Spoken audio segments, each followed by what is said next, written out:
Segment 2, Gold and Black Live, joined by Brian Newbert and Matt Painter of Purdue men's basketball. And getting ready for a week from now, Purdue will be taking on Kentucky in the exhibition game down in Lexington and Rupp Arena. But Brian, I'm going to let you start the hardcore questioning of the coach, and we'll go from there. Yes. Matt, start you off by putting you on the spot here with the question everybody wants to know here is this team that you've invested so much of yourself into, put so much time into, invested so heavily in, has dedicated so much of your heart and soul to, are they going to be able to, when all is said and done here, re-sign Kyle Tucker? There you go. There you go. There. It'll be interesting. It'll depend on, how much, and, it depends on what his real experience was. I think that's the one thing when you deal with those big free agents, like, it's not always about the money. Sometimes it is, but it's not always about just the money. It's, it's your happiness, it's your experience that you just had. It obviously, he was great the first half, then he got injured, which in hindsight, they probably would look at it a little bit differently, how things unfolded in terms of somebody just taking off 2 weeks there. But we'll see. They've done a good job because they have a minor league system in play that they can move in that direction with Owen Cassey or, Ballesteros. Obviously, their DH is a right fielder in Seiya Suzuki. Where they're going to make some moves here is, besides Dansby Swanson in 2 years, those guys aren't under contract. A lot of those main players, Ian Happ, Nico Horner, Seiya Suzuki, they're just not. And then obviously they're going to do everything in their power here in I think 3 years to put something in place for Pete Crow Armstrong. So they have Amaya coming back too, which Carson Kelly just had a really, really good year. Reese McGuire was good for him. But they're going to get a shot in the arm there too. But they don't have a lot to re-sign outside their bullpen. Kyle Tucker in their bullpen, they got a handful of guys there that had good years that we'll see if they can afford them because they go a little bit different route. I think they got to add get Justin Steele back. They re-signed Shota. Tyon had a good year. I'd re-sign Colin Ray for another 1-year deal. Tyon's in his last year, so I could go on and on if you guys want me to. Well, you have in the past, and we thought we'd way to tie that in because you have been to your share of Cubs games this summer, which is a good thing for you. But I wanted to ask you because the environment in Wrigley Field, I'm trying to bring this back to basketball here. There you go. Trying really hard. Environment in Wrigley Field, which you've experienced as a long-time fan and be able to go to games, the environment in Mackey Arena, sports venues in general, where you rank, not to say where you rank them, but the importance of having something that has almost become it is a national shrine at Wrigley Field, and Mackey Arena is getting there from that standpoint. But pretty amazing places, both of them. Yeah, no question. Like the thing about being a fan that's different than coaching is you can take it in. And that's cool. So I went to a lot of games this year. You can take it all in. It's a great deal. And as a coach, you can't. There'll be people that'll say, "Yeah, hey, we play this song third time out. It's great. The fans get into it, don't you think?" And I'll be like, "Yeah, didn't know we played that song." Yeah, and you're there, but you're working, you're doing stuff. So you're you hopefully have a focus in what you're doing. But no, that was unbelievable. I saw 2 playoff games and saw about over 25 games this year. So, but just the environment and how difficult the fans made it in the playoffs, for those teams. And obviously they were 4-1 at home, in the playoffs, and the fans obviously. I don't like it that they stand up for the third batter with no one on the first pitch. Sometimes. Stand up when you need to stand up, but they were just standing up for everything, up and down. If you're going to stand up, cool, let's just stay standing then. But when they go up and down, you're it gets a little bit old. But that's part of it, man. That's the excitement. Yeah. What is Never. Matt Painter as a fan like? Are you demonstrative? Are you a booer? Are you a cheerer? Are you a take a foul ball from a little kid guy? What's your No, actually, what's kind of your identity as a yeah, fan? Sherry and I both, we went and saw the Cubs play at Detroit and saw 2 games. And we both got a foul ball in the same game. How about that? It's pretty cool. So I gave mine to Wow. a 6-year-old girl who was having a birthday party. And then I had to explain to Sherry that she had to give it to a little kid. And yeah, when you go your whole life and you don't get one, and when you finally do, you're like, the little kid comes out in you, the inner child, right? And so, but she understood. She gave it to this about 8-year-old boy. And but no, it's cool, man. It's cool to sit there and just watch the game and kind of strategize. And I watch a lot. So like knowing like what they're going to go to or who they're going to go to or how he uses his bullpen, because that's really, and from a manager's standpoint, if you got a good support staff, how you handle, now the DH is out, right? How you handle your bullpen is your job. Like that's the main piece of your job. You got to balance it, and you can't try to win every single solitary game, because if you do, like, you're going to wear out your bullpen for September and October. So you got to be smart about things and play it cool. And you're trying to win that game, but right as you get down 3, 4, 5, and you start to get to the 7th, 8th, 9th, you're going to give the old college try. But you got to think about where you are, how many games you have in a row, the health of all the rest of the pitchers, how deep you are in AAA, like whatever. Like there's a lot to take in right there. So I like sitting there watching, Craig Counsell work and go about it, and then what moves the other manager is going to make, how he's going to go about it, how they're going to offset. They have different rules now about how many guys they have to pitch to and stuff. So you can't just sit there and just run guys in and out one batter at a time like you used to be able to. So that helps. That kind of helps, But yeah, it's interesting. There's obviously more thinking. There's more downtime, right, in a baseball game. You have some advantages there to kind of think through some things, where in basketball sometimes you got to go a little quicker, because not everything has downtime. It's a pretty quick, fast-paced game. That is interesting, because you're an observer of sport, and baseball being as much as anything, but always trying to learn, and you learn from guys watching Craig Counsell or guys that how they handle football teams from a staffing standpoint. Is that, do you look at that closely in terms of, like you said, managing a bullpen, in terms of managing how do you, what are your takeaways? Are you just trying to sit there and watch the game? So no, they collaborate. You can tell they collaborate. Yeah. And they discuss things. And obviously, when the game's not going on and they're prepping for a series or prepping for a game, or, analytically, they're going to have everything in front of them. And, but it's still your experiences. You as a manager, like, you have your own feel for a game and you have your own experiences. And then there's the analytics. And I think you just have to have a blend. And basketball's really, no different. Like, you got to have a feel for the guys that you're coaching. You got to have experiences with those guys, experiences together, with those guys. But then you also got to understand, like, it's just not some guy shoots 50% from the field and that's that. It's like Trey Kaufman, he shoots around 60% from the field. His effective field goal percentage is that, because he doesn't shoot threes. Yeah. He'll shoot one every now and then, but for the most part, he doesn't. So, but when you weigh in, like, somebody who has high volume in shooting threes, like, you gotta take that in. Like, the one thing that I grab from analytics, and it's very raw numbers and easy to see, is Braden and Fletch should shoot more threes.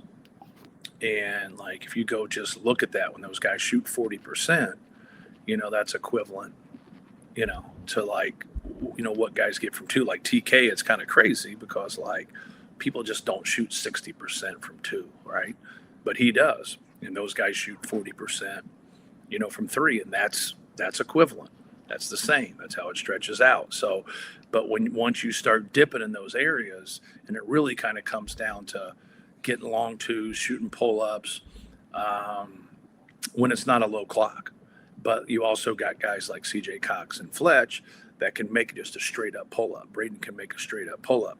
But when you analytically go look at those numbers, they never come off to shooting 60% from 2 or 40% from 3. They don't have that 1.2 point per possession like those two examples have. So that's kind of the difference, because you want guys to play and be confident, but you also want them to play to their strengths. But sometimes it's not to the strengths of the team in comparison.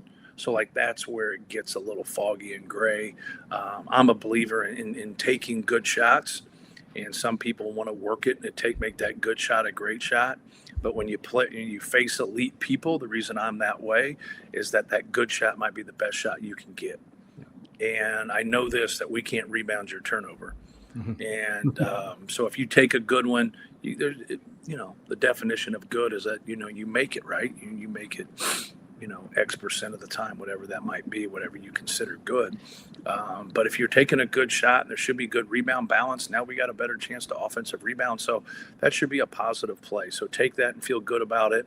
And don't be a hand wringer when you miss it. Just move to the next play. You took a good shot, and we try to encourage that. Matt, we're not trying to turn this into inside baseball here, but like with Mel Allen. Yeah, exactly. You guys could be Mel Allen. This week in baseball. There you go. This week in baseball. Is there anything about observing baseball that has been instructive to you about like building an organization? You talk about like developing talent up to the ranks. You talk about having to worry about who you have to re-sign and when. Right. The analytics piece of it, that's part of college coaches in every sports job now too. Is there anything you've kind of taken from baseball in terms of the general manager piece of it? Not really. No. Like I've always enjoyed piecing a team together. I think when you've been somewhere for a long time and you can get handcuffed sometimes in recruiting, as you guys know, you don't always get who you think you need, and then you get somebody else and it works for you or it doesn't work for you.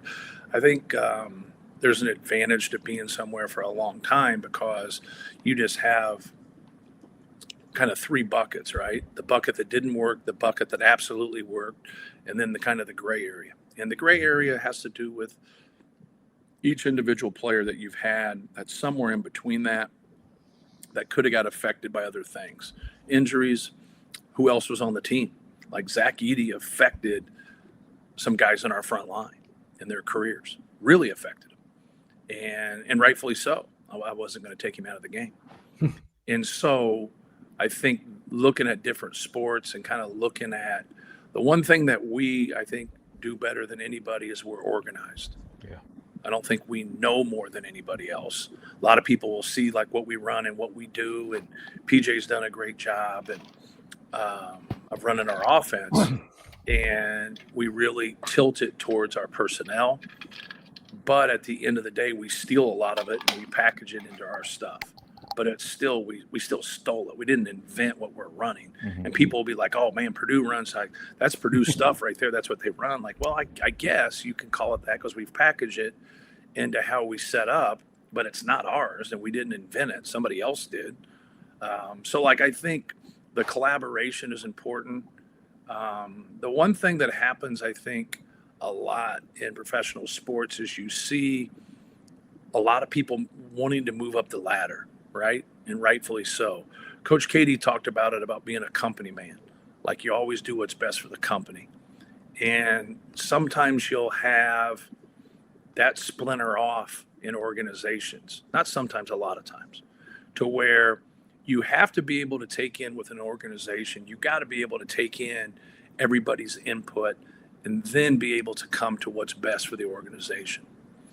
But once you make that decision, the players shouldn't know that you don't agree with the decision that was being made, right?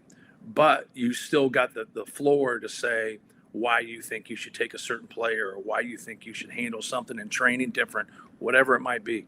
And so that piece is really important. Like you need loyal people. You need professional people. Yeah. To where when they walk out of that room, they decided to do something that you don't agree with, but they granted you the freedom, the right, whatever the correct word is, the table. Like you got to talk at the table. You got to say what you had to say. You explained it, like, and why. and everybody got to do that. Now they came to their answer. Well, I think there gets to be a lot of division and divide between a general manager, a president, a CEO, and the coaching staff. Now, sometimes you'll have coaching staffs that splinter off, like because everybody's trying to move to wherever their goal is in that position that they want. But the great organizations are all checking their ego at the door, being selfless, understanding that if they did what everybody in that room said, it would be an absolute mess, and they have to be able to go forward. So, I think that's something that we have at our place, to where we have a lot of different opinions, but once we make that decision and we go forward, we move forward in that area, and we don't kind of look back, even though it might have been the wrong decision. But the process of getting to the right decision was right. And it was about Purdue and doing what's best for Purdue. I hope that makes sense. Yeah, it makes sense. The seniors that you have on the surface, for those of us that observe, seem like company men. I'm talking about your three returning guys in Braden and Fletcher Lawyer and obviously TKR. But how are they from a personality standpoint different? Even though you've had some really good senior classes. I mean, obviously Robbie and Juwan and Etuan didn't all come together because of injury, and you've had Dakota and Vincent and all that. But how are they from a personality standpoint? Are they all alpha dogs? I mean, I can guess that maybe one of them is, but tell me how they have done, and how has that changed the way you manage this group in today's world? That's probably the right word. I think anytime you can have a team that can be led by players and like a player coach team is what you want. Yeah. And I think that's what we're going to have. You got to get through some things and preseason, non-conference, you have to grow. There's going to be adversity but those guys have all been through that. Which is really good. And in their own right, they do a good job of leading. They're all three very intelligent. One of the main things is that you have to empower people that are going to lead, that have the same values, that are about winning. You have to empower those people, but you cannot empower fools. And so just because someone's a senior doesn't mean they're going to be your captain or your leader or whatever. But these guys are but you also got to allow them to understand everybody needs to talk. Everybody needs to lead when they're in this position, but they also have their own personality. And I think Fletcher's the one that talks the most, not afraid to talk, not afraid to say something. More TK now talks way more than he used to. Yeah. TK didn't used to talk. And so now he's very comfortable in what we're doing out there and knows what we're doing, and he talks more. And that really helps us. Braden is someone that, his superpower is his passion. So you really want him to feed into that superpower more than anything. And that's when, he's at his best. But we also want him to be confident when he misses a couple shots. And so he'll get away from that a little bit. Not like he used to, but a little bit. But we want him to stay aggressive, stay on the hunt, and with that. So it's something that kind of organically you got to allow to unfold a little bit. But for the most part, all three of those guys do a great job. Matt, everybody knows how good your team can be. Everybody knows about Braden, Trey, and Fletcher and how good they have been in their careers and what you're working with here. But what's the potential poison pill here that's going to keep you up at night, that can, be something you really have to work on through the course of the season to be as good as you can be? Yeah. Well, I think just by our change in personnel, we've helped ourselves rebound the basketball better with Oscar, and obviously Daniel gives us size. I thought CJ Cox did a good job rebounding for us last year. Mm-hmm. If you go look at the rebounds per minute, he really helped there. We need other guards to rebound, better for us.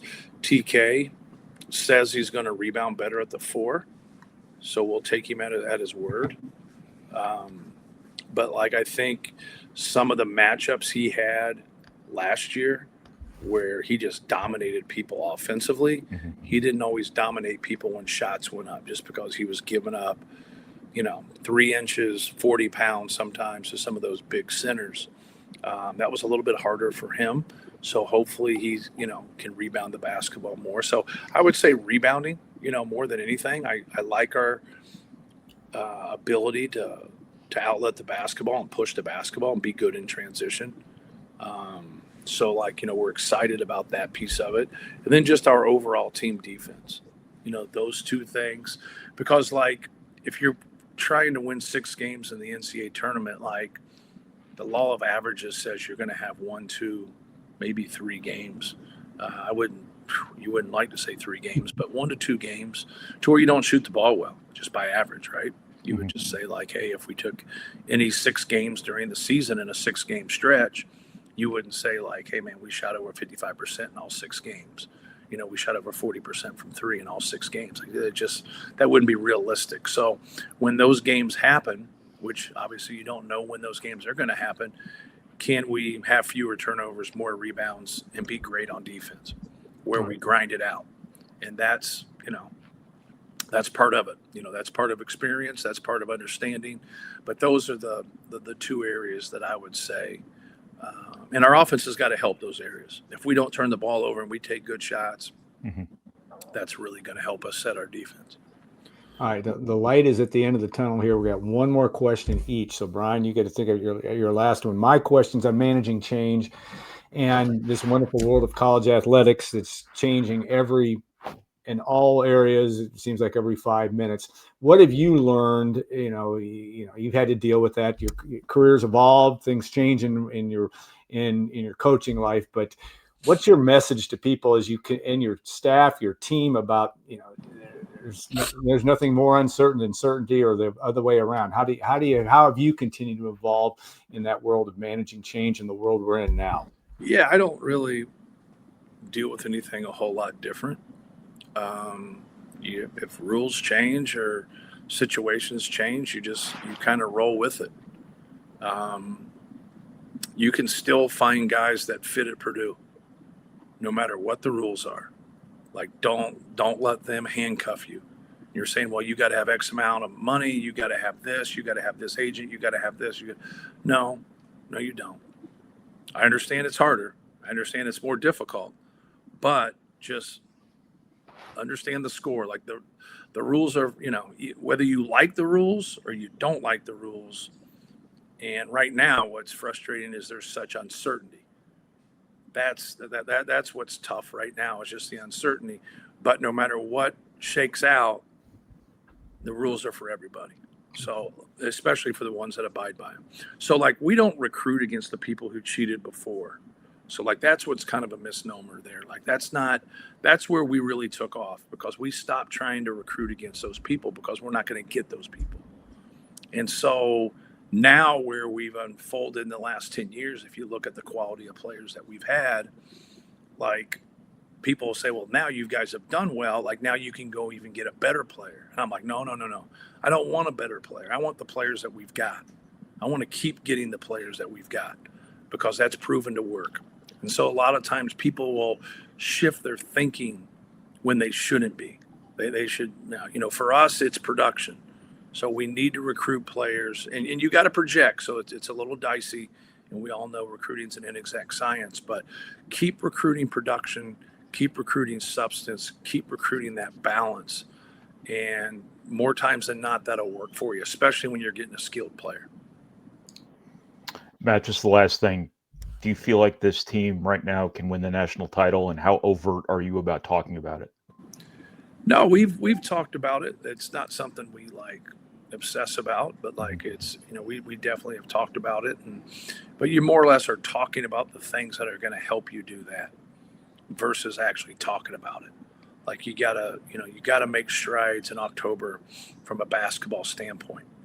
And so you go through courses of the season where you win 6 games in a row, then that's what you have to do. You got to keep having 6-game seasons, and you hope that last 6-game season, you win it all. But you're dancing in theory there, where the other piece of what I just talked about is important. Rebounding is important. Taking care of the basketball is important. understanding like what we're, our game, our team game, and what you're supposed to do. Like is that those things are important. Those are pillars in what each team is trying to do to be a good player. We just have some really good pieces, and I think that's the. If we want to play small, we can play small, and if we want to be bigger, we can be bigger. We're skilled no matter who we play. Trey Kaufman-Renn is a special player. Fletcher Lawyer is the best shooter in the country. Braden Smith's the best point guard, if not the best player in the country. So, like, those are really. Oscar Clough was a second leading rebounder in the country. Daniel Jacobson has 2 gold medals. Jakari Harris, C.J. Cox, those guys have really, really improved. Antoine West is a talented kid. It's a two-way player. Jack Benner's him and Liam, like, man, like it's going to be tough right there for those guys. Just because Trey Kaufman-Renn's going to play a lot. Yeah. But man, I have no problem playing either one of those guys. They both really, really played well. Liam can really shoot it, and Jack's a good all-around player. Jack's a really good offensive player and has put in a lot of time. And Raleigh Burgess is healthy now and making threes and being physical and can pass the basketball. And I think I got everybody on my roster. But like Omer.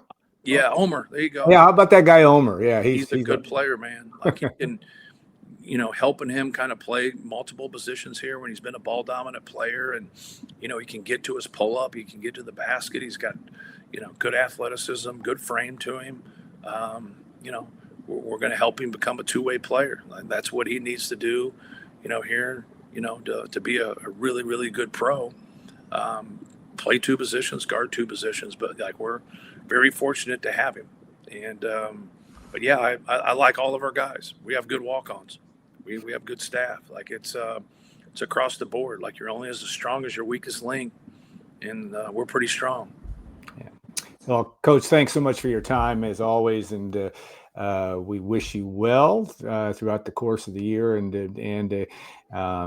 we'll look forward to obviously everybody's excited about the start of this season. So have a great rest of your weekend. Your last, I don't know if it's a quiet weekend for you because you got practice, but things start to heat up starting next Friday. Cool. Thanks, Let's guys. get Kyle Tucker on those Yankees, though. No, that's blasphemy. Stop it. All right. Thanks again, man. Appreciate it. We'll be back in a couple of minutes for our next segment on Golden Black Live.